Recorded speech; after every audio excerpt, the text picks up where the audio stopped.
Bonjour et bienvenue à nouveau sur The Crime Reel. Pour l'histoire de crime réel de cette semaine, nous allons nous rendre dans le sud du Texas pour examiner l'affaire d'Irene Garza. Nicolas et Joséphine Garza possédaient une entreprise de nettoyage à sec à McAllen, au Texas. Le 15 novembre 1934, ils ont accueilli une petite fille dans le monde. Ils ont appelé leur fille Irene. Irene a eu une enfance heureuse et lorsqu'elle est devenue adolescente, l'entreprise de ses parents avait connu un grand succès, ce qui leur a permis de quitter leur maison du sud de McAllen pour s'installer dans le quartier plus aisé du nord de la ville. Irene a fréquenté le lycée de McAllen. La majorité des élèves de l'école étaient en blanc et Irene est devenue la première élève latina à être majorette et chef majorette tambour-major. Elle a ensuite fréquenté le collège panaméricain à l'Université du Texas, où elle a été élue reine du retour. C'était une jeune femme belle, sensible et timide, et à l'âge de 24 ans, elle a été couronnée Miss All South, Texas Sweetheart, de 1958. Après avoir été la première de sa famille à aller à l'université et à obtenir son diplôme, Irene est devenue institutrice, travaillant avec certains des enfants les plus défavorisés de la région. Elle dépensait souvent son salaire en livres et en vêtements pour ses élèves et travaillait tôt le matin et jusque tard le soir pour offrir aux enfants un enseignement supplémentaire et des activités ludiques. Elle était une catholique dévouée et tirait un grand réconfort de sa foi. Elle assistait chaque jour à la communion et à la messe, ce qui, selon elle, lui donnait du courage, de la foi et du bonheur. Dans une lettre qu'Irene a écrite à une vieille amie, cachetée le 9 avril 1960, elle expliquait qu'elle s'était fait pas mal d'amis l'année précédente et qu'elle se sentait plus heureuse que jamais. Elle racontait recevoir de l'attention de la part de quelques jeunes hommes, dont un ancien petit ami, Sonny Martinez. Sonny lui avait envoyé plusieurs cartes et des chocolats pour la Saint-Valentin précédente. Irene parlait aussi de la grande satisfaction qu'elle tirait de son travail, ayant récemment été nommée secrétaire de l'association des parents d'élèves. Ce rôle l'aidait à surmonter sa timidité. Elle parlait avec beaucoup de tendresse et d'affection des enfants qu'elle enseignait et avait une véritable passion pour l'éducation des enfants les plus défavorisés de la région afin de leur offrir les meilleures opportunités et chances pour leur avenir. Admirée par tant de personnes pour sa beauté, sa gentillesse et son élégance, Irene était incroyablement humble et attentionnée envers tous ceux qui l'entouraient. Elle confiait à ses amis vouloir se marier et fonder une grande famille un jour, mais préférait se concentrer sur son enseignement plutôt que de se presser. Et sur son église. Le samedi 16 avril 1960, la veille du dimanche de Pâques, Irene avait été occupée à préparer des paniers de Pâques et aidait à organiser la chasse aux œufs de Pâques pour les enfants de la paroisse, qui devait avoir lieu le lendemain matin. Vers 18h30, Irene a emprunté la voiture familiale pour aller se confesser à l'église du Sacré-Cœur à McAllen. Elle a dit à sa mère qu'elle ne serait pas longue et a traversé les 12 pâtés de maison jusqu'à l'église. Nombreux sont ceux qui l'ont vue ce soir-là. Une personne a remarqué qu'Irene faisait le signe de croix en entrant. Un autre témoin l'a vue agenouillée seule sur un banc, au 5e rang. En ce week-end de Pâques, file d'attente pour la confession et banc d'église étaient pleins de visiteurs. Cela comprenait les fidèles habituels de l'église ainsi que les enfants revenus pour les vacances et de nombreux catholiques qui ne pratiquaient leur foi qu'à Pâques et à Noël. Une autre paroissienne se rappelle avoir demandé à Irene de passer devant elle dans la longue file d'attente pour la confession, étant en retard.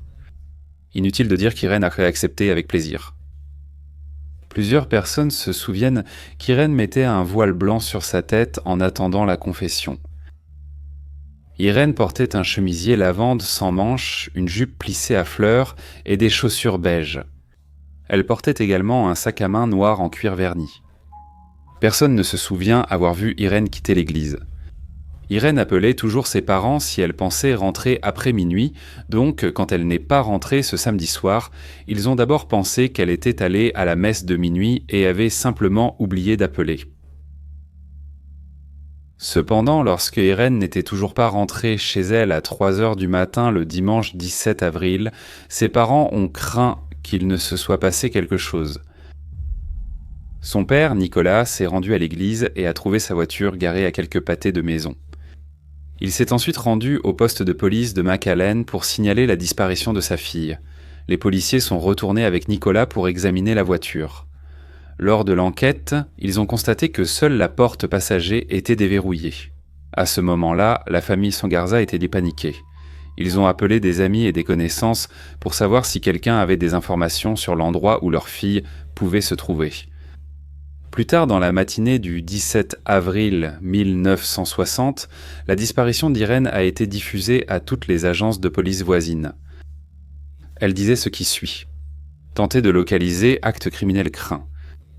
Irène Garza, blanche femme, 25 ans, 1m63, 78 kg, cheveux bruns, yeux bruns, portant un chemisier lavande, une jupe à fleurs, des chaussures beiges, vues pour la dernière fois à McAllen. 9h du soir, le 16 avril, la journée s'est écoulée sans nouvelles supplémentaires, mais ensuite, le lundi 18 avril, un enseignant d'Édimbourg a trouvé le sac à main d'Irène, dans un champ près de l'intersection de la route de Ferme à Marché 495 et de la route nord Macol. Il a ouvert le sac et s'est rendu compte qu'il appartenait à Irène. Alors il l'a apporté directement chez elle. En raison de l'état du sac, les enquêteurs ont déterminé qu'il avait dû être laissé tomber quelque temps après la forte pluie, qui était survenue la veille. Le même jour, à seulement quelques centaines de mètres de l'endroit où le sac avait été retrouvé, un passant a découvert la chaussure gauche d'Irène sur un tronçon désert de la route Macol. Son foulard en dentelle a ensuite été retrouvé à une courte distance de la chaussure. La disparition d'Irène et la découverte de ces objets ont conduit à l'une des plus grandes recherches de l'histoire de la région, impliquant des policiers, des adjoints, la garde nationale et des bénévoles locaux. Puis Nicolas et Joséphine ont reçu un appel d'une femme prétendant être Irène, affirmant qu'elle avait été enlevée et qu'elle était retenue en otage dans un petit hôtel de la ville voisine d'Hidalgo. Des dizaines de policiers se sont précipités à l'hôtel pour découvrir que l'appel était un canular. Une serveuse d'Édimbourg s'est manifestée après qu'un client a déclaré avoir tué Irène. Après enquête approfondie, il a été prouvé qu'il s'agissait d'une soi-disant blague d'un homme qui avait beaucoup bu. Durant 72 heures, des centaines de personnes ont fouillé terres agricoles, vergers et canaux autour de McAllen. Des enquêtes ont été menées de porte à porte. Des plongeurs ont dragé les canaux d'irrigation et des avions de la patrouille frontalière ont rejoint les recherches. Puis, le matin du jeudi 21 avril 1960, les recherches ont pris fin de façon déchirante. À 7h40 du matin, le service de police de McAllen a reçu un appel signalant qu'un corps de femme avait été aperçu flottant dans le canal de la 2e rue. Irène a été identifiée plus tard dans la matinée. Elle portait encore la plupart des vêtements qu'elle avait mis pour aller à la confession 5 jours plus tôt. L'autopsie qui a suivi a déterminé qu'elle avait été agressée sexuellement, battue et étouffée. En raison du niveau de décomposition, il a été déterminé qu'elle avait probablement été retenue captive pendant près d'une journée avant de mourir. Elle n'était plus en vie lorsqu'elle a été jetée dans le canal. En raison du temps passé dans l'eau, toute preuve physique avait également été effacée. Les habitants de McAllen étaient extrêmement inquiets car ils avaient un meurtrier parmi eux. Les spéculations et les rumeurs allaient nez bon train. Il y avait des conversations chuchotées selon lesquelles le meurtrier était un prêtre, ce qui causait une grande inquiétude au sein de cette communauté religieuse.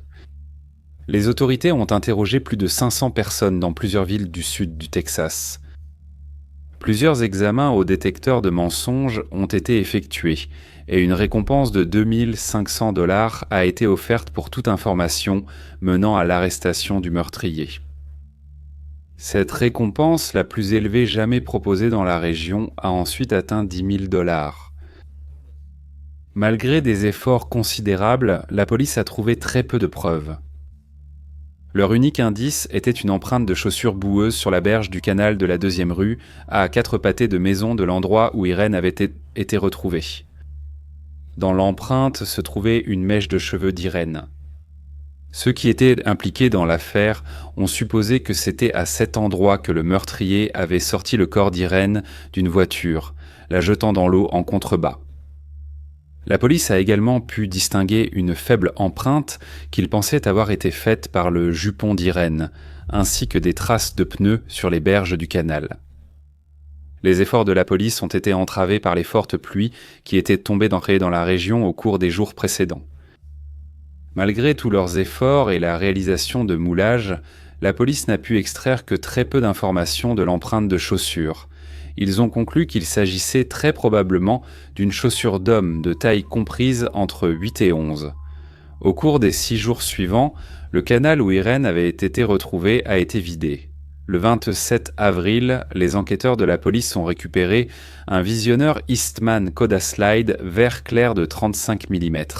Ce visionneur était équipé d'une prise électrique. Il a été retrouvé près de l'endroit où ils pensaient qu'Irène avait été jetée dans le canal. N'étant pas certain au départ que cet objet ait un rapport avec l'affaire, le chef de la police de McAllen, Clint Musset, a déclaré aux journalistes qu'ils faisaient tout leur possible pour suivre toute piste pouvant être, même de loin, liée au crime. Cependant, tout au long de leur enquête acharnée, un nom revenait sans cesse à leur attention. John Fite, orthographié Foxtrot Echo India Tango Podcast. Il était un prêtre de 27 ans qui venait de terminer sa formation au séminaire à San Antonio. Il était prêtre invité à l'église du Sacré-Cœur où Irène avait été vue pour la dernière fois. Fite a entendu la dernière confession d'Irène. Cette confession avait eu lieu dans le presbytère de l'église, un fait jugé très inapproprié par les autres membres du clergé. Il a également été révélé que Nicolas et Joséphine avaient rendu visite à Fite le lendemain de la disparition de leur fille. Fite dit qu'il demandait des infos sur la confession d'Irène et s'il s'était passé quelque chose pouvant la bouleverser. Cependant, un membre de la famille Gaza a déclaré que Nicolas demandait à Fite « Qu'as-tu fait de ma fille ?» Le soir de la disparition d'Irène, des fidèles ont rapporté que la file de confession du père Fayette avançait particulièrement lentement et qu'on l'a vu quitter le sanctuaire à plusieurs reprises. Beaucoup ont trouvé cela inhabituel. Plus tard dans la soirée, d'autres prêtres ont vu des griffures sur les mains de Fayette quand il était revenu pour la messe de minuit. Fayette a été convoqué pour être interrogé après qu'on ait découvert qu'il avait acheté exactement le même visionneur Kodaslide plusieurs mois plus tôt. Lors de l'interrogatoire, Fite a d'abord nié avoir entendu la confession d'Irène au presbytère ce soir-là, mais il a ensuite changé sa version pour admettre que cela s'était effectivement produit. Il a expliqué que sa file de confession était particulièrement longue et qu'il avait quitté le sanctuaire parce qu'il avait cassé ses lunettes à cause de son habitude de les manipuler nerveusement en écoutant les confessions. Fite a également déclaré qu'il était retourné à la maison pastorale pour récupérer une autre paire de lunettes, mais qu'en arrivant, il s'était rendu compte qu'il n'avait pas de clé. Il avait alors dû entrer dans la maison par une fenêtre du 2e étage, expliquant que c'est ainsi qu'il s'était fait les égratignures aux mains. Fite a également subi 2 jours d'interrogatoire intense pour un test au détecteur de mensonges, durant lesquels il s'est souvent montré évasif et par moments semblait presque provoquer ses interrogateurs. Il contrôlait sa respiration pour tromper les enregistrements. Les examinateurs avaient secrètement surveillé la fréquence respiratoire de Fite lors de conversations normales, où ils ont constaté qu'en moyenne, il inspirait et expirait 16 à 20 fois par minute lorsqu'il n'était pas surveillé. Cela contraste avec le moment où il était relié au polygraphe, prenant toujours 10 respirations par minute. L'examinateur du polygraphe était convaincu que Fite était impliqué dans le crime. Selon le rapport de police, il était indiqué que, selon eux, Fite répondait d'une manière qui indiquait sans aucun doute qu'il dissimulait des faits et avait une connaissance coupable. Cependant, les examens au polygraphe en Daezek n'étaient pas recevables au tribunal et ne constituaient donc aucune preuve. De plus, les enquêteurs ont appris qu'une tentative d'agression sexuelle avait eu lieu 3 semaines avant la disparition d'Irène. Le soir du 23 mars 1960, une jeune femme latino-américaine nommée Maria America Guerra a été attaquée par derrière alors qu'elle était agenouillée en train de prier à l'intérieur de l'église du Sacré-Cœur à Édimbourg, qui se trouvait à seulement 12 miles de l'église de McAllen. L'agresseur a tenté de lui enfoncer un chiffon dans la bouche tout en la plaquant au sol. Elle a mordu fort le doigt de son agresseur, ce qui lui a permis de s'échapper. Les enquêteurs chargés de l'affaire d'Irene Garza ont de nouveau interrogé Maria Guerra, qui a confirmé que son agresseur était un prêtre portant des lunettes à monture épaisse. Il a rapidement été découvert que John Fiat non seulement se trouvait à l'église d'Édimbourg le jour où Maria a été attaquée, mais qu'il correspondait parfaitement à la description que Maria avait donnée de son agresseur. La police continuait d'affirmer publiquement qu'elle ne disposait d'aucune piste sérieuse, mais en coulisses, elle concentrait tous ses efforts sur John Fiat. Fiat, intelligent et poli, prononçait ses sermons en espagnol avec aisance. Les paroissiens, cependant, le décrivaient comme distant et plutôt solitaire. Il semblait assez ambivalent envers sa profession, ne la décrivant jamais comme une profonde foi ou une vocation, mais plutôt comme quelque chose qu'il voulait essayer. Les rumeurs selon lesquelles un prêtre était impliqué dans les 2 crimes continuèrent de circuler à McAllen, mais le sujet n'était abordé que discrètement, à voix basse. Les prêtres, hommes de Dieu, étaient hautement estimés et jugés exempts de faiblesse morale. Le sentiment général parmi les fidèles était que si vous vouliez rester catholique, vous ne deviez pas discuter de ces rumeurs, ni même y penser. Les dirigeants catholiques redoutaient les conséquences si l'un des leurs était reconnu coupable de meurtre. À ce stade, Fitt, qui était toujours accompagné du père O'Brien à chaque entretien, et il semblait évident que le père O'Brien avait été chargé par ses supérieurs de veiller sur Fitt. Même sans aveu, les enquêteurs estimaient avoir largement assez de preuves pour inculper John Fayette du meurtre d'Irene Garza, mais cela ne s'est tout simplement pas produit. Néanmoins, les procureurs ont poursuivi l'affaire contre Fayette pour tentative d'agression sexuelle sur Maria Guerra. Le procès s'est tenu au tribunal de district d'Austin, car il a été déterminé que Fayette ne recevrait pas un procès équitable dans le comté d'Hidalgo, où se trouve McAllen. Le procès s'est terminé par un jury sans verdict, bloqué à 9 contre 3 en faveur de la condamnation. Afin d'éviter un second procès, Fitt a plaidé sans contestation face à l'accusation réduite d'agression aggravée et a été condamné à payer une amende de $500 ainsi que $27,90 de frais de justice.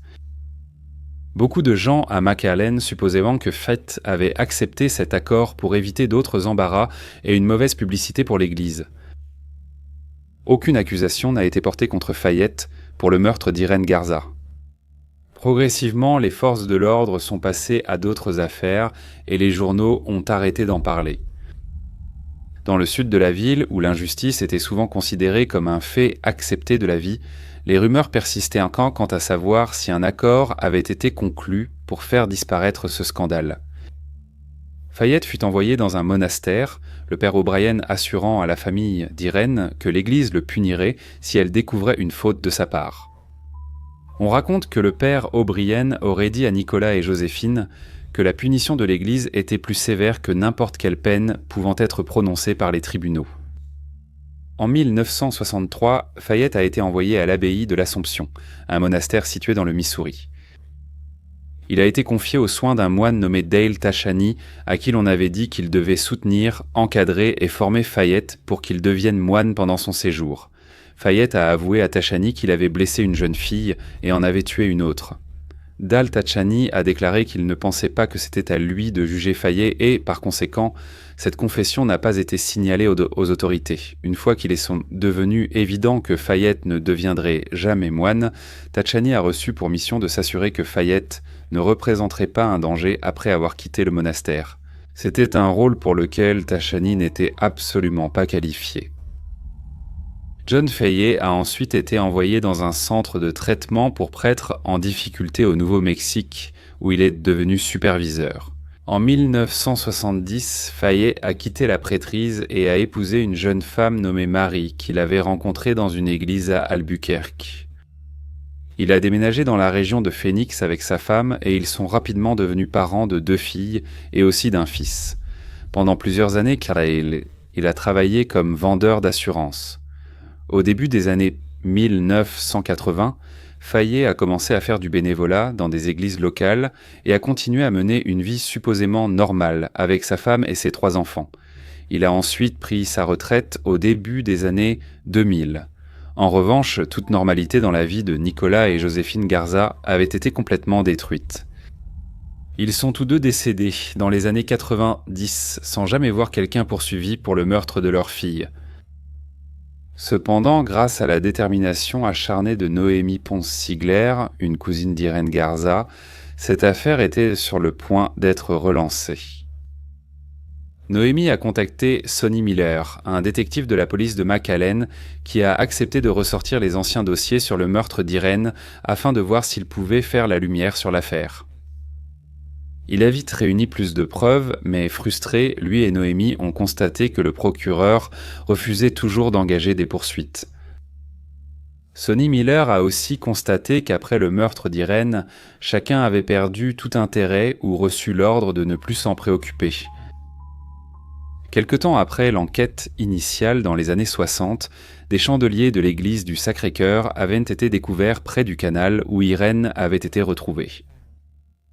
Cependant, ceux-ci n'ont jamais été comparés aux blessures sur la tête d'Irène.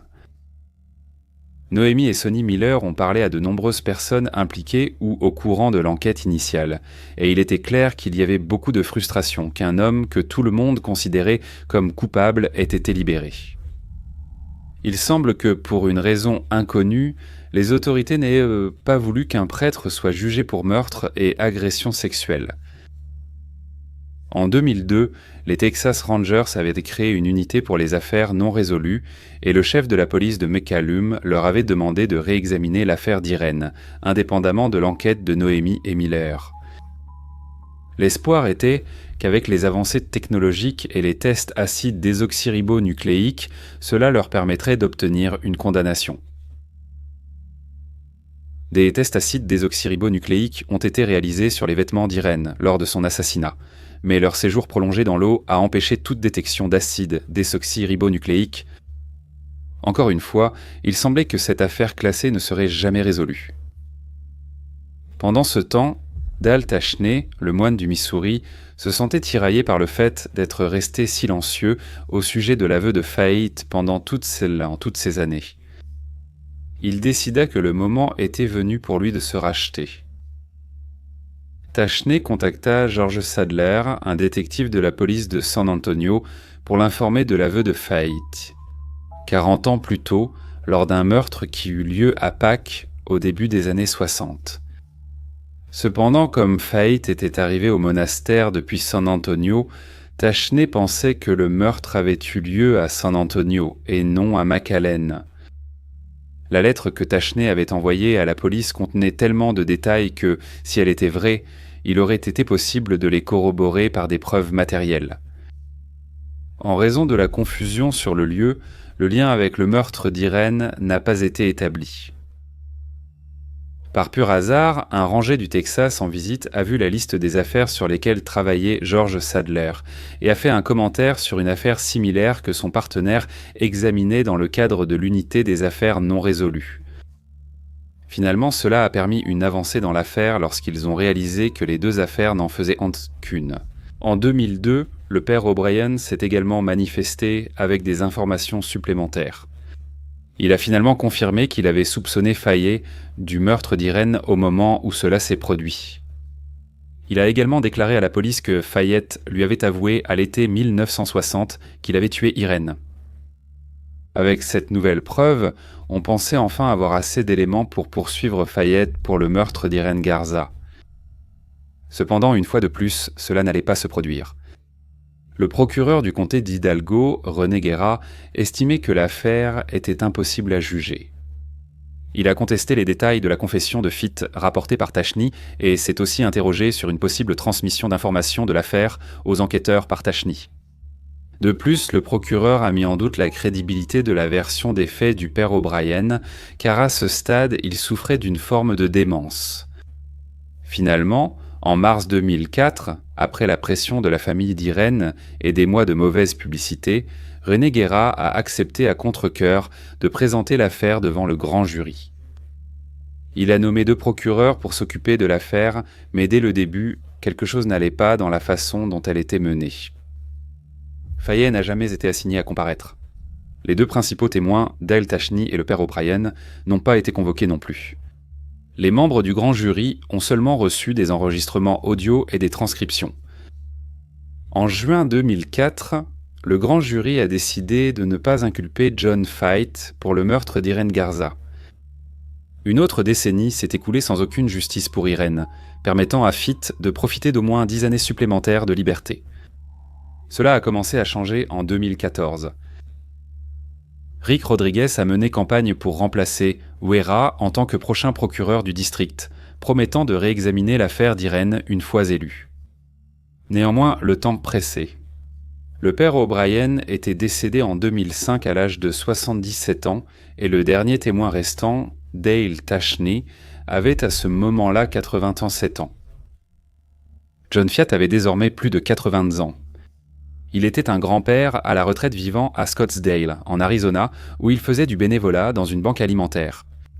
À la banque alimentaire, il était perçu comme un homme gentil, compatissant et attentionné. Cependant, ceux qui avaient essayé de l'interviewer au fil des années l'avaient retrouvé tout le contraire. Finalement, en février 2016, Rick Rodriguez a présenté l'affaire à un nouveau grand jury et cette fois Fayette a été inculpé. Il a été arrêté et accusé du meurtre d'Irène Garza.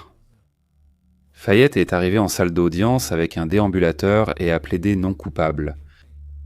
Malgré la demande de l'équipe de défense d'une caution de 100 000 $ en raison de l'âge de leur client et du fait que Fayette souffrait d'un cancer du rein et de la vessie de stade 3, d'une sténose de spinale et de diabète, le juge Louis Singletary a fixé la caution à $1 million.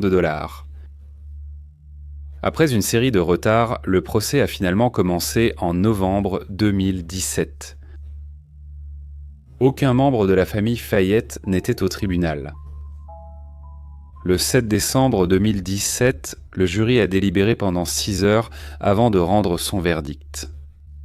Ainsi, 21 054 jours après la disparition d'Irène Garza, Jean Fayette a été reconnu coupable de son meurtre.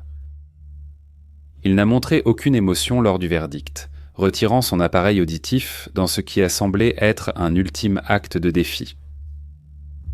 Bien que l'avocat de la défense de Fayette ait recommandé la probation en raison de l'absence de toute activité criminelle de sa part depuis le meurtre d'Irène, l'accusation a demandé une peine de 57 ans, Pamsahan, un montant symbolique reflétant le temps pendant lequel il avait échappé aux poursuites.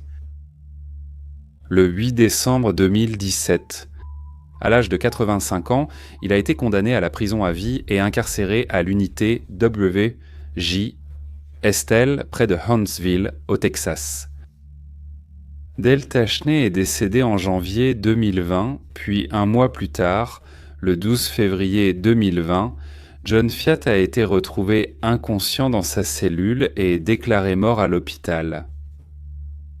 La cause initiale du décès était un arrêt cardiaque. Au moment de sa mort, John était en train de faire appel de sa condamnation à perpétuité dont il avait purgé moins de 4 ans. À Irène Garza repose en paix. Tu méritais tellement plus de la vie. Cela conclut l'histoire d'aujourd'hui. Merci d'avoir écouté The Crime Reel. Prenez soin de vous. Au revoir.